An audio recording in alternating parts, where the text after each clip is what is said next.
फिक्र हो रही थी, नींद नहीं आ रही थी।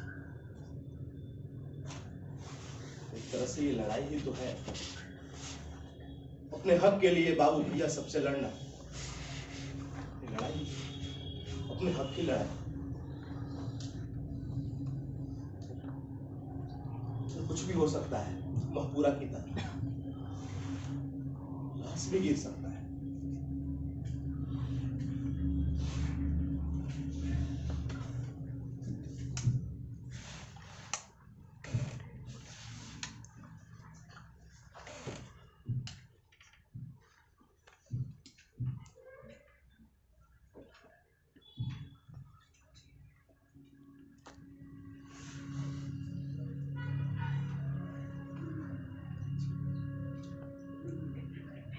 दोपहर रात, अंजुरिया की तेरस, घर द्वार, पेड़ पौधे, खेत बधार, नार दुआर, सब झकझक सफेद दिख रहे थे।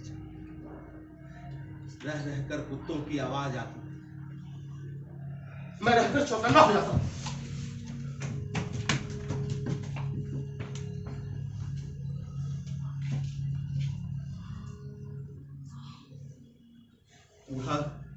शीशम का पेड़ आश्रम के छप्पर पे ऐसे झुकाया था मानो कोई बुजुर्ग आशीर्वाद दे रहा हो।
हम सब समझ रहे हैं, जमींदार को भी और पुलिस को भी, दोनों अपनी अपनी चाल चल रहे हैं। पुलिस झूठे मुकदमा में फंसाना चाहती है तो जमींदार के लठत लाठी से डरा रहे हैं। नहीं, मैं चौकन्ना रहता है, सावधान, जग के सुना।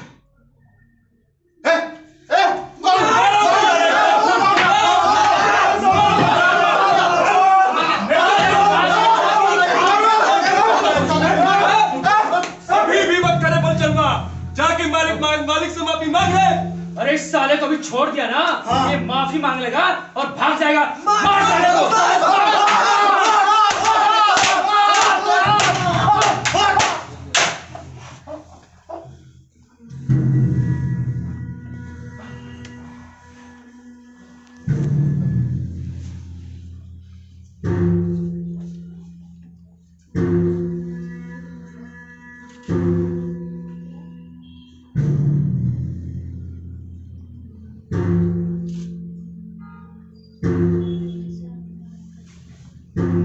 सामने मेरा माथा हिरनी की तरफ नाचा,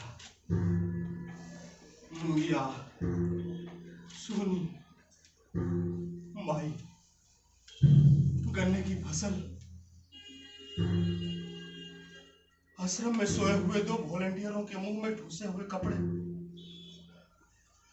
नारे, हमारे नारे, जोते बे उसका खेत, जो उपजाए उसका खेत।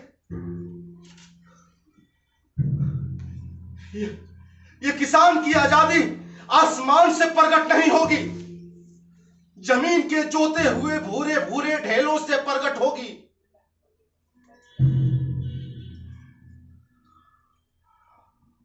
बूढ़ा शीशम